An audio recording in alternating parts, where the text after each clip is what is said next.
Welcome back. Hopefully you've enjoyed that first video from Maurice Rice of Cabrini Green Legal Aid. Next, we're going to jump right into Supercritical LLC as they talk about how to crack the startup funding code. Supercritical LLC is a full-service consulting agency that focuses on improving investor relationships in cannabis, hemp, and ancillary marketplaces. Their managing partners, Sparky Rose, Kerry Jordan, and Caauwe, will be joining us. So go ahead and jump into that. I'll see you when you get done.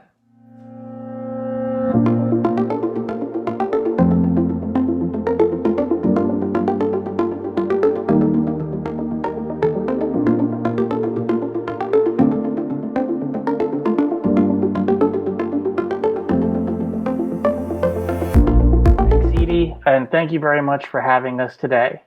Hi, everyone. I'm Sparky Rose, co-founder and managing partner at Supercritical, a Chicago-based full-spectrum solutions consultancy to the cannabis industry. Today, we're talking about how to crack the startup funding code, and we'll cover that in 3 sections. First, we'll be setting yourself up for success, which I'll cover here in just a moment. Section 2 will be finding the ideal investors, which my partner, Caauwe, will cover. And then closing it out, getting the right valuation and selecting the proper capital structure by our third partner, Kerry Jordan. And with that, let's set you up for success. Today, I'm going to cover 6 main topics.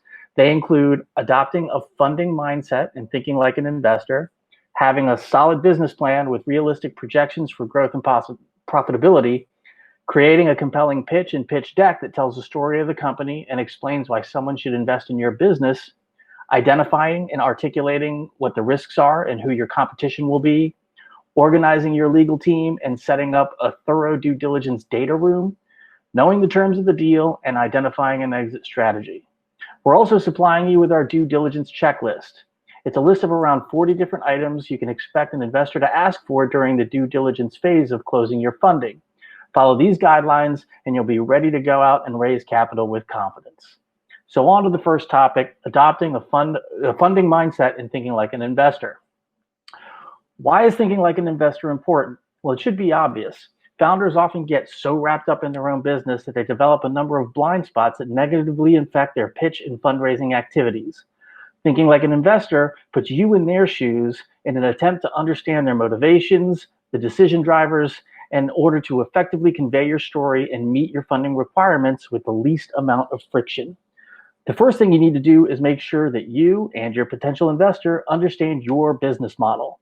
While on its surface, cannabis appears to look rather simple: grow product, process product, package product, sell product.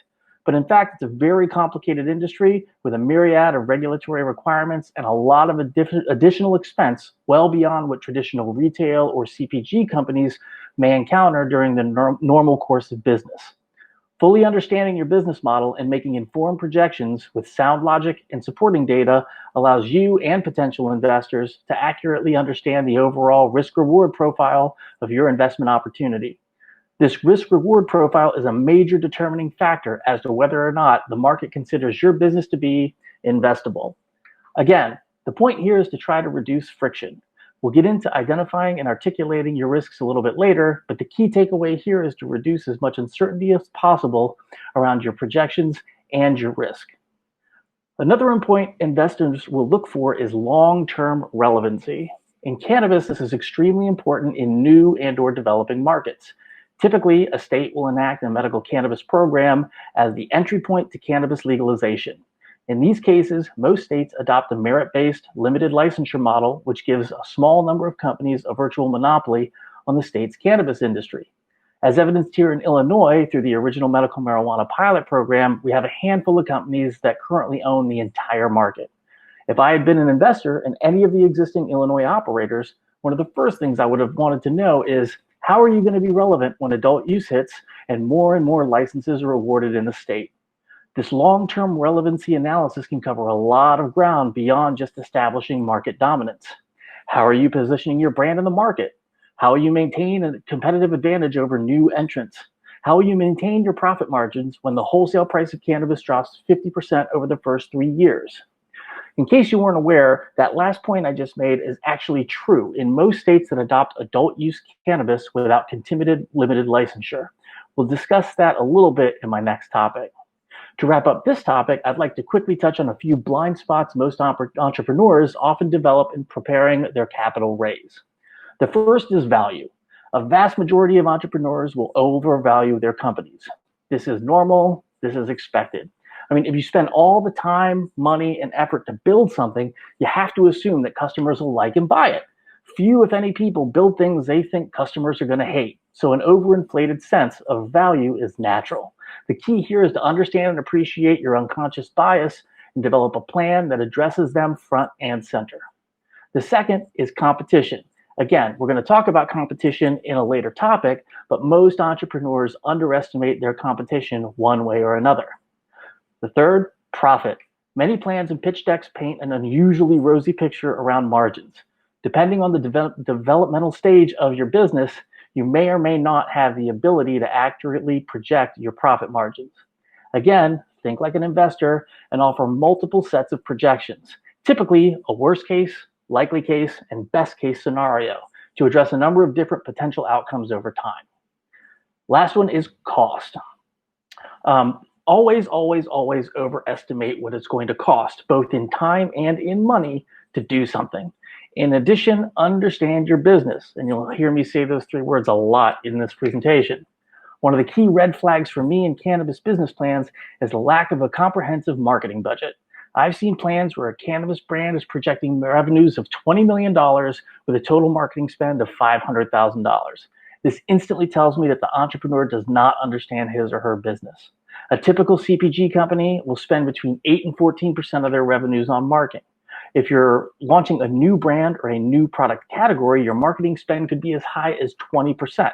So that $20 million projection needs to be backed by a marketing budget of between $1.6 million and $4 million. If not, it's highly unlikely you'll ever hit those targets. The second topic I wanted to cover is having a solid business plan with realistic projections for growth and profitability. First and foremost, make sure your plan is complete. I've seen a lot of plans that try to skirt their way around unfortunate realities like 280E taxation. Plans that only show pre-tax margins are a red flag for me. Most investors don't have a lot of cannabis business experience, so going on the assumption that they'll appreciate your pre-tax numbers with the inherent knowledge of 280E taxation is both misguided and misleading. It tells me you either do not know your business or that you haven't gone through the necessary exercise required to understand how and when you'll hit true profitability. That tells me all your rosy returns are built on a house of cards. That's a hard pass in my book. Convey everything you possibly can about your business and the opportunity, warts and all. If there weren't going to be real challenges along the way, everyone would be doing it. So don't hide from reality, just embrace it and demonstrate how you navigate it to your inevitable success. As I mentioned before, build in cannabis pricing fluctuations or successfully demonstrate while they'll remain steady. Look at other established markets and compare and contrast their market dynamics to the market that you're operating in. For example, if I wanted to impress upon an investor that a craft grow license is basically a license to print money in Illinois for 2 to 3 years or more, I might pose the following argument. Cannabis pricing in Illinois is going to remain artificially high and close to the current pricing due to a lack of supply in the Illinois market. We suspect that this will last 2 or 3 years at a minimum, as that's the currently published schedule for all the new licensure coming up in Illinois. With all the new adult use licenses specified in the CRTA, including maximizing the craft grow licenses to their 14,000 square foot potential, Illinois will still be wildly underserviced for the population. By comparison, the Colorado market, with a population of about 5.8 million people, is one of the most mature markets in the US, and it has largely stabilized over the last several years. That market is supported by roughly 600 dispensary licenses and 700 cultivation licenses.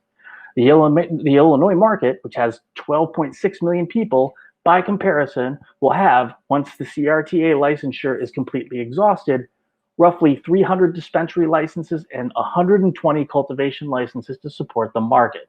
So 1/6 the number of cultivation licenses to support 2 times the population. If I wanted to make that even more compelling, I might subscribe to a data service to dig into the total canopy of the licenses in each market and compare the overall square footage of cultivation for each state. If you go ahead and do that, you'll find that we're still wildly underserviced for our resident population, and that's not taking into consideration tourism. 84 plus million tourists pass through O'Hare Airport every year alone, and I didn't even look at Midway.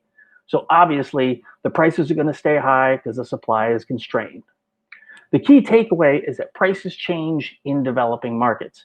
Do your best to anticipate those changes and try to build them into your plan. The final two projections I'll touch on is growth and market share. In the simplest of terms, don't go crazy. In many cases, you may not have the kind of detailed data or metrics required to make accurate projections, and out of an abundance of caution, you may decide to forecast your market share conservatively. I mean, it's better to under-promise and over-deliver. But in an attempt to shore up your financials, you might apply that estimate to an oversized market. So what does all that mean? One, don't ever support your success with statements like this. The local market is projected to be $4 billion in 2024, and with only 1% market penetration, we're going to do $40 million in revenues. Sure, it sounded great when you wrote it, but how hard can it be to get 1%? That seems relatively simple, but it instantly projects to an investor that you don't understand your market or your business. You need to zero in on your customer, you need to refine your market, and you need to make smart projections. When it comes to growth, don't project insane growth. I've seen plans that go from using $1 million in year one to $100 million in revenues in year 3. This is a huge red flag.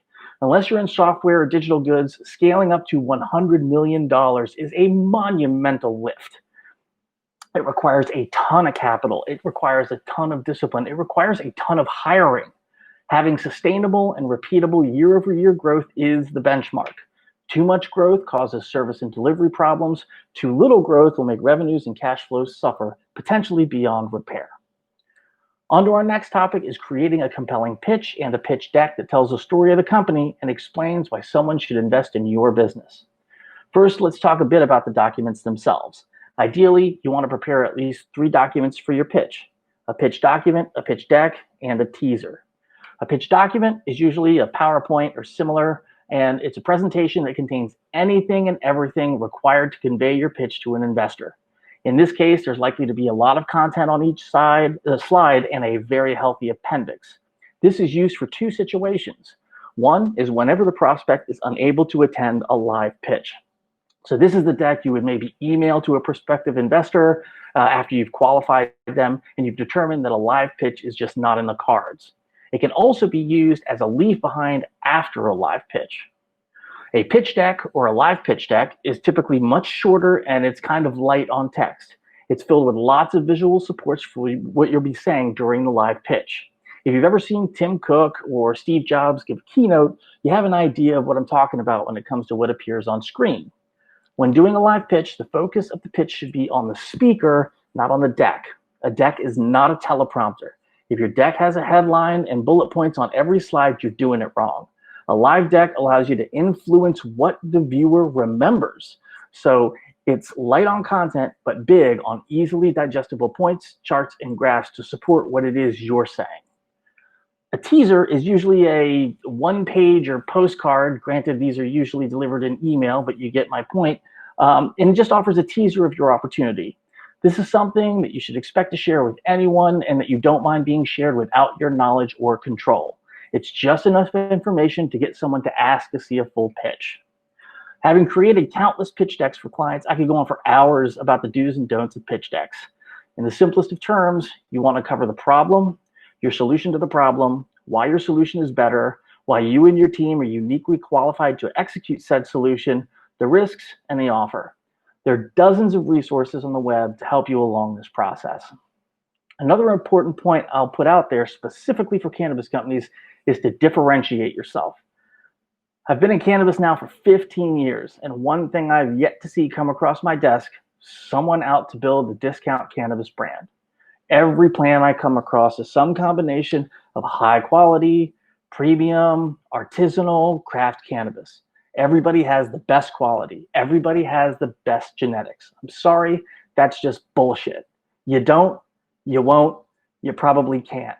Growing good cannabis are like the greens fees to this industry. If you don't grow quality cannabis, you're done before you start. And quality doesn't always equal potency, although that does appear to be the lead dynamic in the market at this point in this evolution. Find ways to differentiate yourself. Perhaps you're only going to focus on sativas. Perhaps you're going to donate half your profits to local charities. Whatever you can do in order to differentiate yourself from every other company, do it and express it in your pitch. The last two things I'll leave you with in this topic are to be focused and to list your sources. Many entrepreneurs have a grand vision, and it's super important to convey that vision to your investor. After all, it's what you aspire to be. It's your ultimate goal. That having been said, you also need to temper your vision to your audience. You need to show focus and restraint. One of the leading causes I've seen of corporate dysfunctionality in the cannabis industry is the inability to remain focused. There are countless opportunities in this industry, and one of the quickest ways to fail is to try and do too much. So, while you may be plotting to be the Starbucks of cannabis and talk about all your stores and all of your cannabis products and even all of your ancillary products, you need to show clear, direct, and focused path to these milestones, or you should curtail the vision of your project to something more focused and manageable. The last thing was list your sources. This can be done on each slide or compiled at the end of your pitch document or pitch deck. Without sources, I, as an investor, either have to take you on your word, big hint, I won't, or I need to go and find out if your data is accurate. Remember what I said about reducing friction? Having me check your sources is way too much friction for any investor. The last thing I'll add here is rehearse, rehearse, rehearse, rehearse. Investors are going to pepper you with questions you never anticipated. So the more you can rehearse your material and try to predict and internalize these questions, the better prepared you'll be to close the deal. Our next point is identifying and articulating what the risks are and who your competition will be. Investors spend a lot of time assessing risk. When assessing risk, they're out to determine what the key risks are, the impact those risks have on your projections, their mitigants, their likelihood, and whether returns are attractive enough to justify the risks. Your job is to try to bring all the relevant data available in order for an investor to make that assessment. Be thorough and leave no stone unturned. When it comes to competition, there are two mistakes I see repeated over and over again. One is forgetting that the black market is competition. If you look at the modern cannabis market, a vast majority of cannabis consumers were consumers prior to legalization. They were buying from a dealer, and now they're buying legally. Their reasons for going legal vary, but the fact that they probably still have access to the black market products and that their black market dealer is likely to make various concessions to try to get their business back. To ignore the black market as competition is to ignore your arguably largest competitor. The other thing I see are companies acting as if there's no real competition. The primary manifestation of this that I've seen is projecting your brand in the narrowest possible way. I was working with an investor performing due diligence on a top-performing vape brand in California. They coined themselves the #1 super premium vape brand in California. They were about third overall in the state, and third place only meant about 4% of the market, which is pretty small. But they always talked about themselves as the #1 super premium vape brand in the market. I had asked them, so who's the #2? And they said, well, no one really. We're the only super premium brand. Well, first of all, being first of a party of one is no huge accomplishment. And as soon as they told me they had no competition, I knew they knew nothing about the business they were in. The $25 million investment they were seeking from my investor obviously did not close. To round out this topic, I have to touch on COVID. COVID has fundamentally changed human life on this planet, and there's little likelihood that it's going away. Now that we've experienced a once-in-a-100-year pandemic, you absolutely need to reflect in your plans how you'll handle the next pandemic or a possible resurgence. While vaccines are looking good, and we can hope to achieve herd immunity over the next several months, we're one mutation away from another massive disturbance in human life and commerce. You must include this in your overall plan, contingency plan. Our next topic is organizing the legal team and setting up a thorough due diligence data room. Competent counsel is imperative in this industry. When it comes to raising capital, I'd say it's doubly so, particularly if you've not raised capital before. For new entrepreneurs, it's relatively easy to fall victim to securities regulations if you don't have experience. Be sure to hire a legal team with an expertise in capital structure and fundraising and get them on board out of the gate. There are a lot of limitations when it comes to marketing your investment opportunity, and you can get yourself into some significant hot water if you cross any of them. For affordable legal services, there are several web-based legal teams that offer outsourced, on-demand document production and advice. LegalZoom and Business Counsel are two that have good ratings and customer testimonials. If you have the means, a firm with a strong cannabis practice is the ideal. To that end, we can highly recommend Fox Rothschild, Hoban Law Group, and Vincente Sederberg as partners with whom we've worked to much success. As I mentioned at the top of this section, we're supplying you with our due diligence checklist, and you can use this checklist to build out a digital data room. A digital data room is an online repository of documents that support your offer. Everything from financials to license applications, founder bios, existing contracts, patent filings, disaster recovery plans. Whew, you name it. It all goes in a data room where your prospective investors can locate all the supporting documentation in order to evaluate your opportunity. There are a number of data room solutions you can employ, but I'll touch on 3 solutions that demonstrate some of the main categories available. The simplest and least expensive is to host your data room on Google Docs. You create a folder, you fill it with your content, and you can share that folder with your potential investors. There's some access controls you can use in order to help prevent mass distribution of your data or your credentials, although you should always require a signed NDA before allowing anyone to access it. It doesn't have all the analytics you'll get from paid solutions, but it gets the job done, and the best part is that it's free. There are a number of paid services like ShareFile that offer more security and really deep analytics, including registering how long a specific investor looks at a particular slide when they're reviewing your materials. There are a range of solutions and costs, but we found that most of these services run north of $100 a month. The last type of data room I'll mention is a platform service. There are a number of data room providers that offer additional services over and above the technology piece, including due diligence preparation and capital introductions. One such service focused on cannabis comes from our partners at Caauwe. They have a full-service data room chock full of analytics and race-specific templates to help promote your company in the most compelling and dynamic fashion. If you sign on for Caauwe's diligence services, they'll also expose you to their network of investors through their platform. This can be a great way to expose yourself to a group of pre-qualified investors, particularly if you feel as though your personal investor network isn't as robust as it should be. On to the last point I'm going to cover, and then you can stop looking at my face, is knowing the terms of the deal and identifying the exit strategy. The final topic I'll touch upon is really understanding what it is you're there for. Kerry is going to take a deeper dive into capital structure and deal terms, but at a high level, you need to know what kind of investment you're amicable to. Are you looking for a straight equity investment, convertible debt, straight debt, some combination, and what you're willing to give up for the capital being provided? If you're not super familiar with deal structures, this is another place where competent counsel and a strong accounting team can fill in those gaps. Be sure you have the details of your proposed offering committed to paper and included in your pitch materials. It should include the amount of capital provided and the anticipated return on that investment over time. One common mistake I see from folks who are less experienced in capital raising are things like volume discounts. For example, I'll give you 10% of my business for $100,000, but if you put in $250,000, I'll give you 30%. This kind of deal says that your valuation is bunk. Under this deal, if an investor puts in $100,000, the pre-money valuation of my company is $1 million. But if that same investor at the same time puts in $250,000, now my business is only worth $833,000. That kind of offer instantly communicates that you don't know the value of your company. Again, Kerry is going to cover valuation in a later section. Just know that once you evaluate the company, you have to stick with it.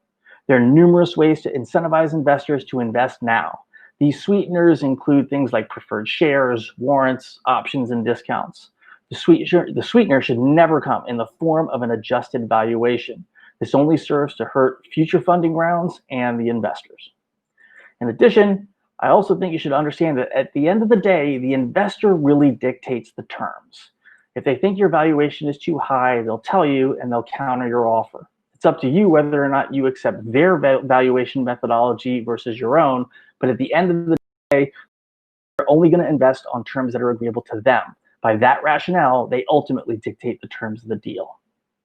To wrap this up, I'm going to touch on exit strategy. There's lots of exits available. You could go public, you could be acquired, whatever the situation, there has to be an event whereby your investor can realize their returns, and these exit strategies must be present in your pitch. One note of caution when it comes to exits. One exit strategy I hear time and time again is that companies will be acquired once federal legalization and the big players come in. This is a pipe dream. Don't fall into the trap.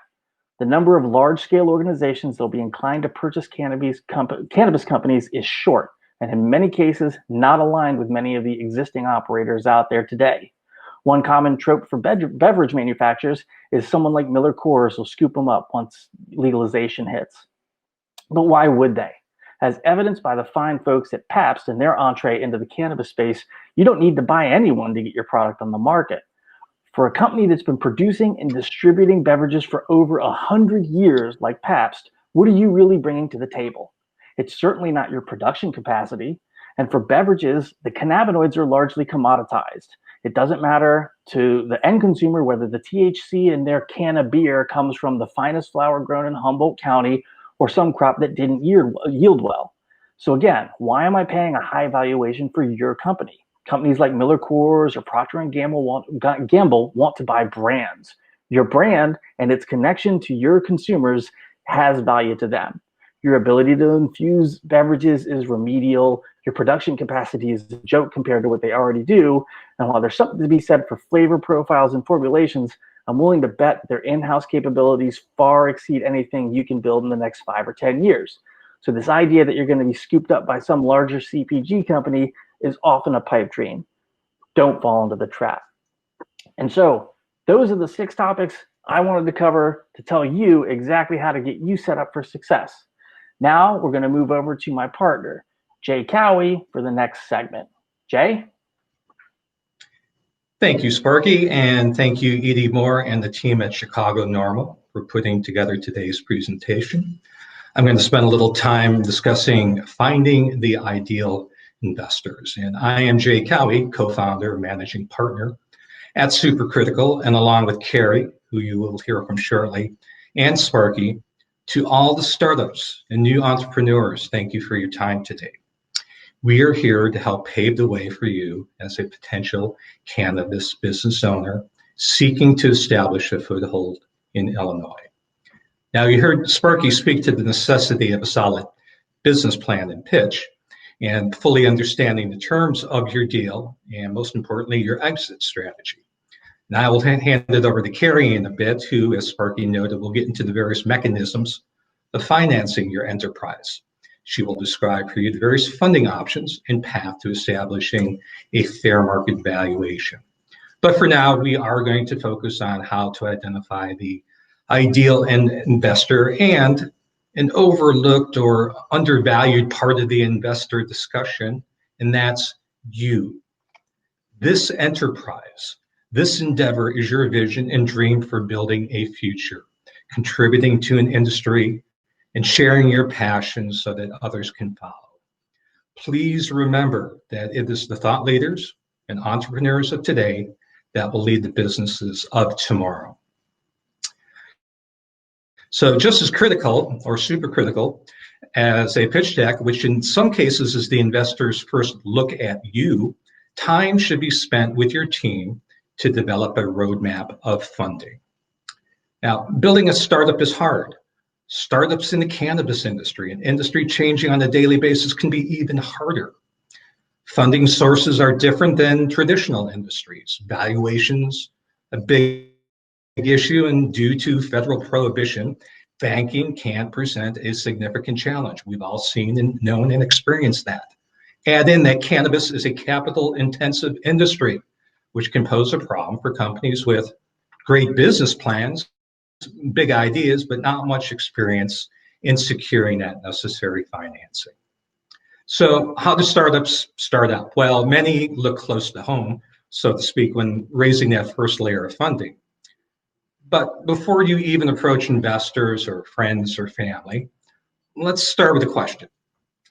Are you sure you even need to fundraise? And by that, I mean, before you get too far down the path of trying to raise capital, be honest with your goals. Again, keeping in mind that roadmap that we recommend and mention. The type of company you want to build is certainly going to dictate what kind of funding you need, whether that's debt, equity, or a hybrid. Not only that, but as well as how much, from who, and at what stage. So simply put, if you want to build a small business that's going to employ you and a few people, venture capital probably is not right. VC firms are looking for aggressive entrepreneurs that address large target markets with unique propositions, ultimately generating enormous wealth and outsized gains for everyone involved. Is that you and your vision and your plan? Remember too that investors are putting their money on the line. Therefore, you will need to engage them at a personal level instead of blasting out emails from a database management software. Take time to communicate personally to your investors.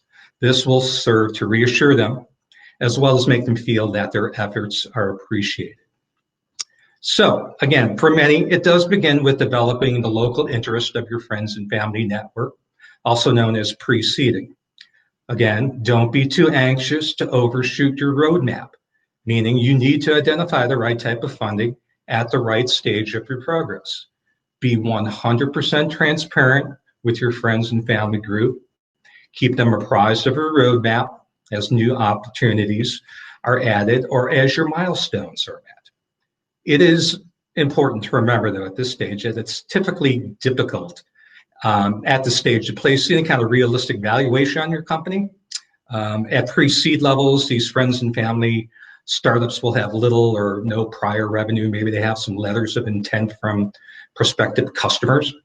But because of the lack of revenue, it is very difficult to project into the future and accurately depict what the next few years will look like.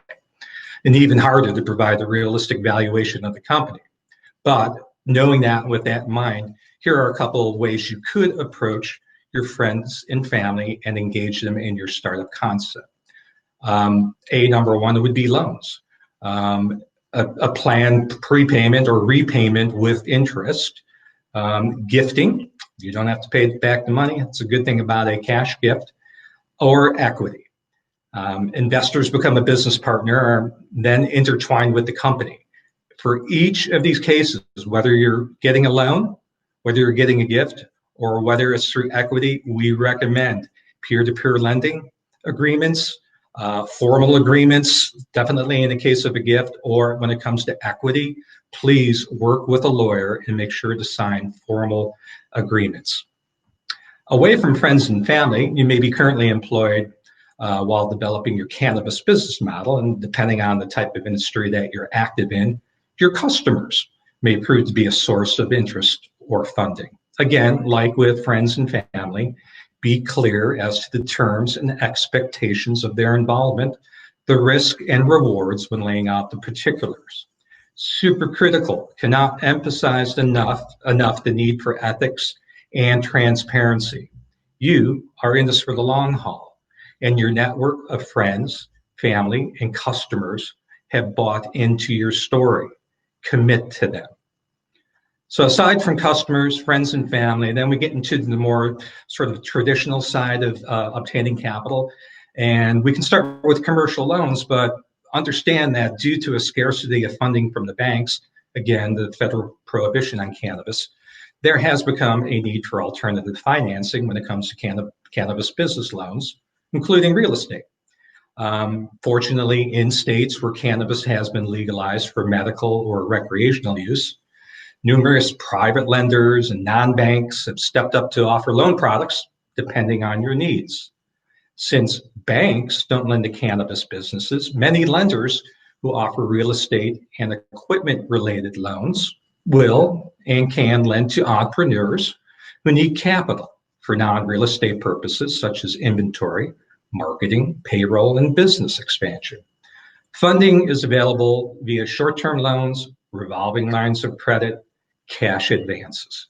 Supercritical can help you navigate the myriad and types of companies willing to extend these type of commercial loans. Further apart from traditional commercial loans and kind of the fun side of the industry are grants, accelerator and incubator programs. Unfortunately, Illinois has finally putting its cannabis money where its mouth is by announcing the creation of the R3 program. That was the legalization bill that Governor Pritzker signed to restore, reinvest, and renew. It's a $31.5 million restorative justice grant program. It does provide grant opportunities for communities impacted by economic disinvestment, violence, and severe multi-layered harm caused by the war on drugs. State regulators at this point have identified economically distressed areas around the state where businesses and nonprofits are eligible for funds. And now they're announcing that the $31.5 million have been made for community assessment. And they are planning initiatives as well as what they call the service delivery of these grants. Reminder, it's all made possible by the state's cannabis law, which stipulates that 25% of tax revenue from cannabis sales must go into this restorative, again, restore, reinvest, renew R3 program. Incubator programs, somewhat akin to, what's the other program we were talking about? I'm sorry, accelerators are usually targeted at early stage companies that need seed capital and especially guidance. And the guidance can come in the form of marketing, branding, strategies in order to gain leverage in this competitive market. Accelerated programs are meant for a more mature startup that may be already generating revenue, but may need a capital bridge to move up to a higher valuation so that they can be in a better position to raise large funding rounds on their own. But even more important than the money, the biggest benefit a startup can get from an incubator or accelerator is the expertise. Again, expertise coming in the form of support services, and those can be training, mentoring, networking, development programs, anything that helps the companies succeed in this very complex and evolving cannabis market. Collaborating with incubators offers solid benefits, but entrepreneurs may lose a little bit of control over their company vision if they go with this source of funding too early in the process. Another area that you could consider would be angel investors, venture capital, family offices, crowdfunding. Angel investors, another way to fund your startup, and they are generally individual investors looking for profits anywhere for 25% or more of their money. In return for providing this financing, they usually receive an equity position in the company. An angel investor provides startups with the cash they need without forcing them to incur debt. Now, if the company fails, the angel investor does not have to be paid back. However, the business owner does lose some control of the company, something that does not happen with traditional debt financing. And we did touch on venture capital a little bit earlier. Venture capital for startups is popular, but it is a very competitive choice. And also important to keep in mind is that many venture capital sources prefer to invest in tech companies. So startups in the cannabis industry not involved in a tech side of the industry may need to seek funds elsewhere. Family offices are just what they sound. They're just generally a group of high net worth individuals at the family level.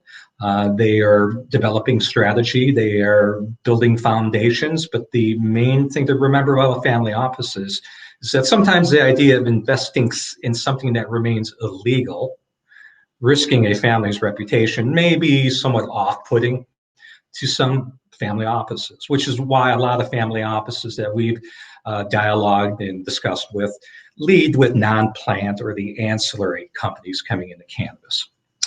And then finally, there's probably crowdfunding. It's certainly a viable option for any kind of startup. There's Kickstarter, Indiegogo, and they've all helped launch some successful companies. Yet this may not be an option for plant-touching cannabis or even hemp businesses, as many mainstream crowdfunding platforms prohibit businesses that break federal laws. The competition for crowdfunding is really, really intense. So a startup is going to have to work hard to capture the imagination of the potential backers. So how do I find this caliber of investors? Don't ever rule out the effectiveness of networking. Leave no stone left unturned. You heard Sparky say that. I'm going to say it again. Ask for introductions, recommendations, referrals. The resolve and the determination that allowed you to formulate your concept into a living, breathing business plan was done with goals in mind. Investor identification is paramount to achieving these goals. Join one, two, a few of the many LinkedIn groups focused on Canada businesses. Attend online events. Become part of the discussion. Any of the terms we described in the presentation can be found on the internet. Everything is laid out at your disposal. And we do suggest that your roadmap contains some kind of quick reference guide to the type of investors or these types of investors, so you know when to engage them during your process. And remember, in sum, that investors will look for team leaders that can demonstrate character, confidence, poise. They also appreciate coachability because, after all, this is probably not their first investment opportunity. Show that you've earned the intro meeting by staying true to your message and through showing competence in the design of your cohesive business model. We wish you the best of luck in your journey. Count on Supercritical to provide you with timely and accurate information in this ever-changing landscape that is Illinois cannabis. And it is my pleasure now to turn over the program to Kerry Jordan, who's going to go into further details on financing and valuations and how to secure those. Thank you, Jay. It's so great to be with you today, everyone. I'm Kerry Jordan, the third partner of Supercritical, and I'm going to be speaking with you about valuation and capital structures. So my talk is pretty technical, so please just don't worry about the terminology. If you are interested in getting copies of the slides or any of the information that we're talking about here today, just send us an email to info@supercritical.agency. I'd be happy to get it out to you. So to begin with, I'm going to address valuation and what that means for the startup and how early stage valuation is more art than science. And it can use a variety of methodologies. So what we suggest at Supercritical is to arrive at your valuation using several of these methodologies, and then you can take an average of it. The most important thing to know is that you want to be able to defend your valuation. After that, I'm going to talk a bit about the difference between debt and equity ownership and how you need to arrive at what's best for your company and the stage of growth it is in currently. And then we'll talk a bit about the language of financing and some of these terms that you may be familiar with or not, like safes, convertible debt, warrants, equity options, all of those. And then we're going to talk specifically about the optimal capital structure for your business, identifying what terms are deal breakers for you, and then putting a term sheet together. So let's begin. Really, the first rule of startups is that your valuation, your startup, is worth whatever you and the investors agree it's worth. So it's really critical to develop a reasonable valuation range using different methodologies that investors will accept. At the very early stages, your company will have very little value to investors. And as your company accomplishes milestones such as manufacturing a product or acquiring customers, the value increases. So investors will typically provide cash in exchange for a percentage ownership in the company. And the investment amount raised from investors combined with the valuation of the company will determine the amount of equity ownership the founder, you as the founder, will give up to investors. The very basic valuation equation comprises pre and post-money valuation in the founder's dilution. The pre-money valuation is the value assigned to the company before any investment dollars are placed. The pre-money valuation plus the investment amount equals the post-money valuation. So it's simple math. I know sometimes if you're on VC sites or in Y Combinator, they'll talk about, oh, what's your pre-money, what's your post-money. It's really just very simple math. Then the investment amount divided by the post-money valuation determines the equity percentage owned by the investor. So as a sanity check, the pre-money valuation divided by 2 should be the maximum raise amount sought by the startup. So going through some numbers, say you have done an exit before and you have experience on your team, you have an advisory board, you have a minimal viable product, and all of these different milestones that you've accomplished will put your pre-money valuation at $1 million. And then you need to go out because you need to buy more inventory in order to make your product. So you're going to be raising $500,000. That means your post-money valuation is 1.5 million.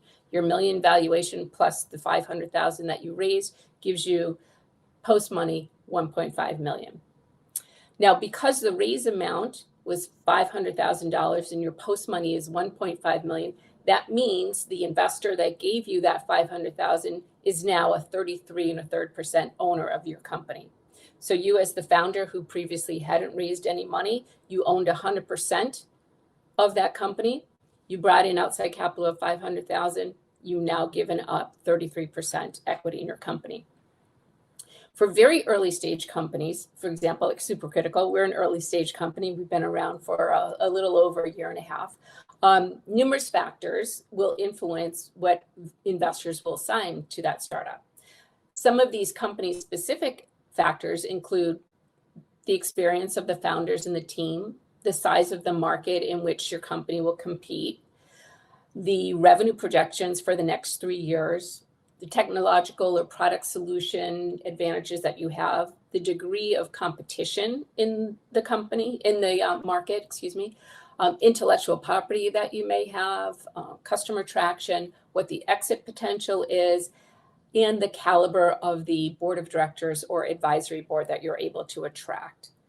Macroeconomic factors also impact your valuation. So some of those macro factors would include things like industry trends, economic headwinds. For example, COVID-19 for companies raising capital in 2020 was a big headwind.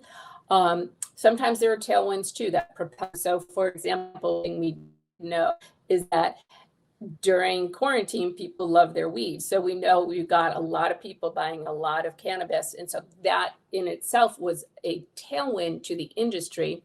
But because investors were hesitant to see what their other investments might be doing or where they may need to meet capital calls for other investments, it also acted as a bit of a headwind. Political and legislative trends and changes also impact valuation, as well as regulatory changes. So at Supercritical, we recommend using very specifically 4 different valuation methodologies. These are called the market comparables valuation method, the step-up valuation method, the risk mitigation valuation method, and the venture capital valuation method. I'm going to go through each one of these briefly. And again, we'd be happy to send you out more descriptive information on each of these. But for now, I suggest just listening and seeing how it feels. And if you have further questions, we can address those offline. Be happy to take those questions for you. For the market comp method, this is the most straightforward of the 4 methods that we're going to be using.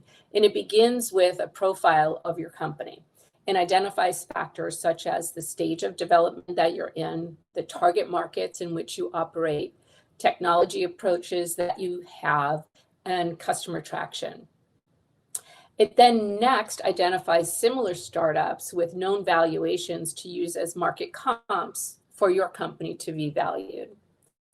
Then the process compares your startup with 2 or 3 on various attributes such as location, traction, experience, developmental stage, prior funding, the industry, etc. And then lastly, that valuation is adjusted for large and obvious differences and certain comparison factors that may have a minor impact on the validity of the comparison. The next method is called the step-up valuation. And this approach uses an inventory of the startup's accomplishments to measure the progress of milestone achievements. And it is quite simple to use. It really just goes through a series of yes and no questions to arrive at that pre-money valuation. But it's granular enough to defend when negotiating with investors, because as we said at the beginning of our talk, the valuation is what you and the investors agree it is worth. So knowing that you can do these yes no questions, it's pretty straightforward in order to get to what that valuation number will be. The way that the model works is that it quantifies 10 factors that strongly influences a startup's worth and its chances of success. And every yes answer earns valuation dollars, and any additional factors that you may want to include, you can.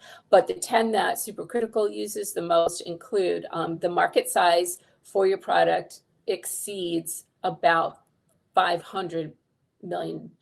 So we know that in cannabis, if you're running a dispensary or you're going to be an ancillary product company, that market for cannabis already exceeds $500 million. Second is that your business model scales well. The third is that the founders on your team have previous exits or have other significant experience in the space. The fourth would be that more than one founder is committed full time. Often you'll see that when investors are looking to place a valuation, they want to know who's running the show and if that person is working full time on setting up and running the business. So if you can say, yes, at least one person's full time, that's going to get you some money towards your total valuation. The fifth is that the minimum viable product is developed and customer development is underway. The sixth is that the business model is validated by paying customers. So if you have already got customers interested in buying your product or your service, that's going to give you some more money on the valuation as well. Seventh is that significant industry partnerships have been signed up. So Sparky touched on this earlier. If you're a beverage company and you have a purchase order, you have a memorandum of understanding with a major league beverage company, that would go a long way to increasing your valuation. The eighth factor that we use is that the execution roadmap for your startup has been developed and is being achieved, so that you know for sure this is the direction where you're going and you have accomplished certain steps along that way. The ninth factor is that IP is issued and technology has been protected so that you have your intellectual property locked down and secured for you. And then the 10th that we use is a competitive environment. The competitive environment is stable and is favorable for your business. So in cannabis right now in the United States specifically, in North America generally, the market is strong and you can really feel comfortable that that environment is favorable for you. The third methodology that we use is called the risk mitigation valuation method. And what this does is really just the approach assigns dollar values to the accomplishments that you've achieved and the validations of the startup in 4 categories of risk mitigation. These 4 categories are technology, market, execution, and capital. And the values assigned to the accomplishments represent either actual dollars spent to achieve the task or estimations of the value or the worth of it. This type of valuation offers advantages of summing many smaller elements or victories earned by the startup that typically might get lost or might not be as noticeable from an investor's perspective. To begin this process, you're going to just create an exhaustive list of all the tasks that have been achieved. And these might include the money that you've spent, places that you've visited, customers that you've acquired, supplier agreements, partners, investors, market exposure, design elements that you have achieved, sales metrics, sponsorships or events, all these different accomplishments that go along the path of growing your business. And then each of those accomplishments get placed into one of these 4 risk mitigation buckets: the technology, market, execution, and capital. And then we assign a value to each of those tasks or accomplishment. And keep in mind that in certain categories, a value multiplier may be applied, as certain accomplishments are worth more in valuation terms than others. And then once you have all of these tasks and achievements identified, allocated, and you have numbers, you simply sum up those to determine what the pre-money valuation is. This methodology it's fairly easily defended in valuation in negotiating your talks with investors, but also it might prove a little bit tricky to put a very specific number on innovation or R&D development dollars that have been put in by the founders, because you're not going to really get very specific numbers to associate with the thoughts that you've had or the research that you've put into it and the time that you spent doing that. So just be wary of that. And again, this is why we suggest using an approach that includes different methodologies, and then you take the average of them. Then the fourth and the final methodology that we'll talk about today is the venture capital method. And this method begins by identifying how much funding is needed over the next 18 months to get your startup to achieve its goals and meet its milestones. And then it identifies how much equity an ideal investor would want to hold in exchange for that cash. Most VCs, and this is really important to note, most venture capital firms want to own at least 20% of a company. Anything less than 20% is generally not worthwhile for their effort of the due diligence and the time that they have to invest to get to know you and the team and the business and the industry. So also keep in mind that most founders do not want to give away much more than 20% at the outset, because it's dilutive for the founders and any other existing shareholders. So once the raise amount in the equity stake are identified, the post-money valuation then can be calculated. And this method typically is best used when the startup has advanced beyond the very, very early stage. Say, for example, it has moved past the MVP stage and it is now in production, it's making its product. And that would be a good way to incorporate the VC valuation method. So as an example, we'll go through some numbers. Say you've identified you need $3 million over the next 18 months. And for that, you are willing to give up 20% ownership into the company. So your post-money valuation then would be $15 million.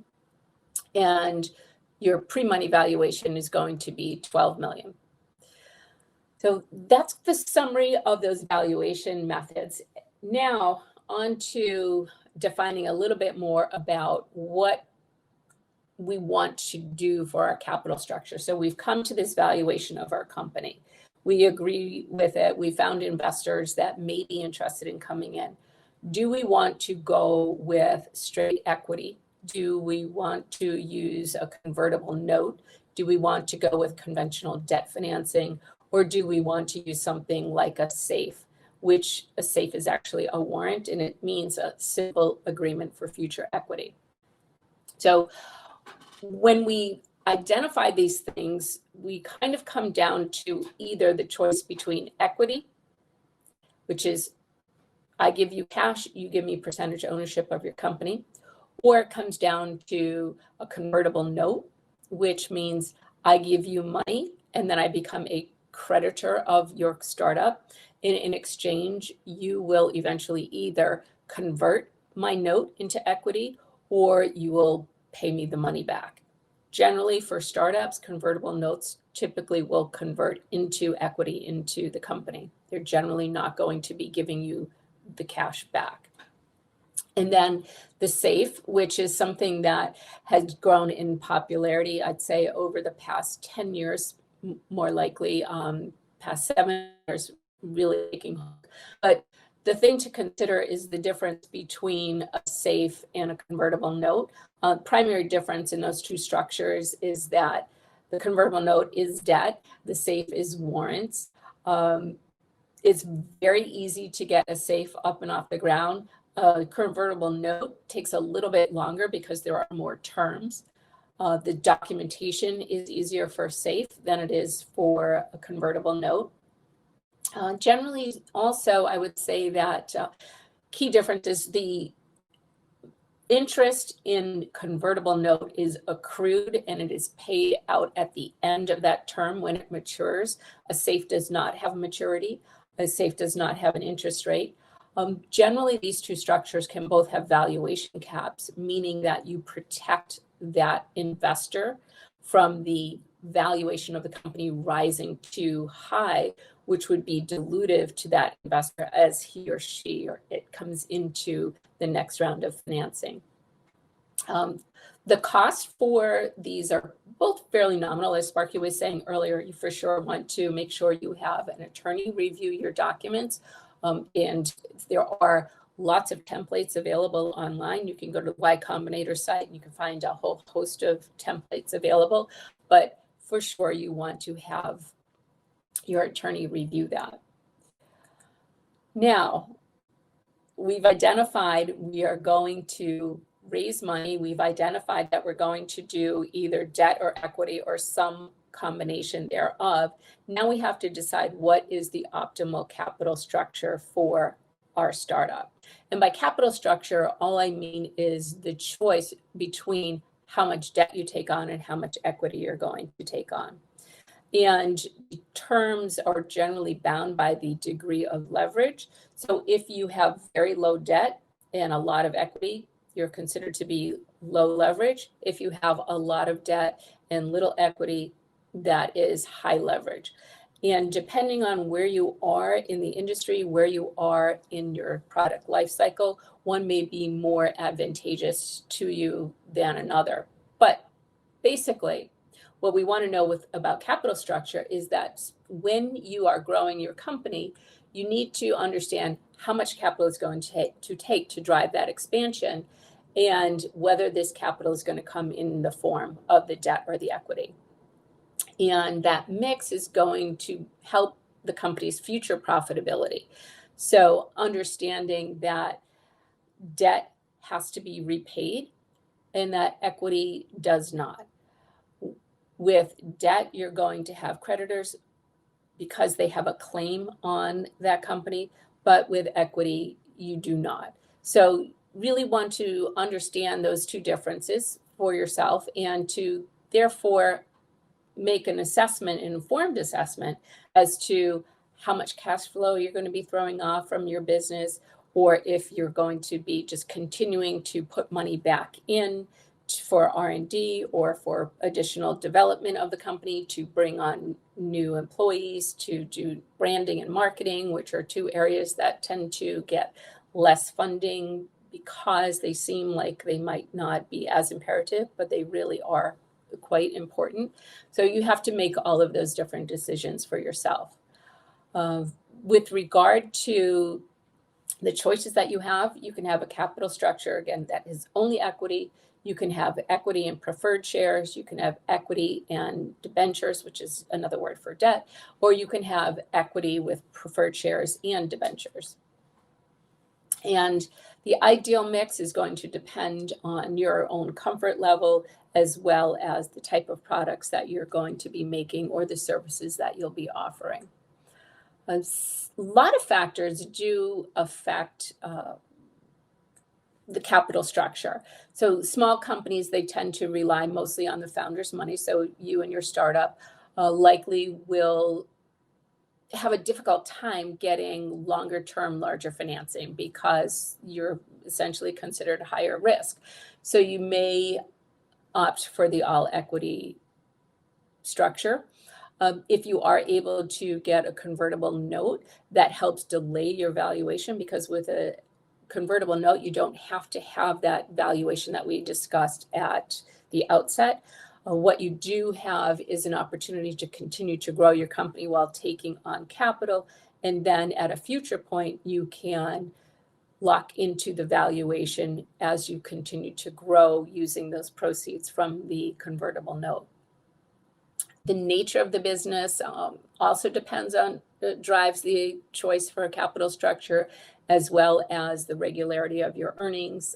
Things like governmental policies. So if lending policies are very strict or interest rates are high, that will lean you more towards the equity markets because the cost of borrowing can get excessive. Not really a concern over the past many years here in the United States because interest rates have been so low for so long. But when we're talking about cannabis, we have to know that it is a different market. It is not conventionally banked. And so a lot of those non-conventional loans in the private credit market tend to have a higher coupon than what we might find in a conventional market in an industry that is not federally illegal. Another couple other things about what makes a good capital, features of a good capital structure would be you definitely want to be profitable. I mean, all of us want to have profitable businesses, but the company, your startup, needs to ensure that profits are going to be earned and that you're going to be solvent. So profitability, solvency, flexibility. You need to have that bit of flexibility in that as market conditions change or operating conditions change or laws change, that the capital structure should be one that you can change to meet those new market demands, whatever they may be. And then the fourth feature of good capital structure is control. The structure should not give away total control of the company. And you really definitely want to monitor for that. There are four major theories of capital structure. These are more from old school days of structured finance and portfolio optimization, but just to list them for you so that you're familiar with the words, there's the net income approach, the net operating income approach, the Modigliani and Miller approach, and then the traditional theory approach. These are all ways of saying what the weighted average cost of capital for your business should be. And the weighted average cost of capital just means the cost of the debt versus the cost of the equity, and the average cost of those two will determine what your WACC is. Basically, that equation is the required rate of return times the amount of equity plus the cost of debt multiplied by the amount of debt. That's going to get you your weighted average cost of capital. So those can be 50-50. You can have half debt, half equity. It can be 20-80. Those changes are going to have an impact on the value of the business, and thereby it's going to increase the value per share of your business. So it's important to be mindful of that. A lot of these theories are from many years ago, 50, 60 years ago, and they made a lot of assumptions that might seem a little antiquated by today's market standards, but the basic tenet says that an increase in debt will not affect the confidence level of the investors, which realistically we know that is not true. Anybody that takes on substantial debt tends to be looked at as more risky. So regardless of the valuation methodology that you choose, and regardless of the capital structure that you choose, you eventually have to get to the place of developing your term sheet and then understanding, once you have your terms in place, what are going to be the deal breakers for you. So if you know that you've decided you want to do a convertible note, because A, it allows you to delay valuation, B, it lets you get cash in the door right now, C, it enables you to get your next 10 milestones met and achieved before you go out for your first official round of equity, you then have to identify very specifically in the term sheet all of those items related to that. So are you going to have a discount on the preferred shares once that note converts? Are you going to offer a valuation cap so that when the next round of financing comes in, that your note holders are not going to be terribly diluted by having a valuation come in at about, say, 20 million when they initially were thinking it was coming in around 10 million. So putting in, if you're going to have a valuation cap, you're also going to want to have a maturity date. For example, convertible notes tend to be no more than 18 to 24 months in length. Sometimes you'll see them go out to 30 months, but that's rare. The reason for that is your investors are going to want to make sure that you're moving towards that next step. So that next fundraising. And that's why they tend to have a shorter time horizon for you there. And then other things that you want to know about your deal breakers, things that you absolutely would not agree to, have them identified, be able to articulate them, and be able to defend them with your investors, so that very specifically, when you get to the point of negotiating back and forth, you have a very firm ground on which to stand, and you know when to say, no, that those terms don't work for me, or whether to move forward and negotiate. But ultimately, it's going to be a discussion between you and your investors to make sure that you are funded clearly, you're funded adequately, you're funded fairly, and that everyone is working towards the same goal, which is growing the company and making sure that you're a financial success as well as an economic success, as well as a business success. So incorporating all of the things that Sparky and Jay talked about earlier, knowing your ideal investor, knowing your business strategy, knowing what your standards of professional conduct are, knowing what your ethics are, knowing where you're going to push back or where you're going to be more accommodative. So all of those factors together, put them in your term sheet. And then when you get to the place of signing the papers, understand very specifically that you are bound by these documents and that you are going to have a real clear path forward for your company and your investors. So those are all my prepared remarks about capital structure as well as valuation methods. And Supercritical is here to help. If you have further questions, just send us an email. And we're really, really excited and grateful for the opportunity to speak with you today. Edie and team, thank you so much.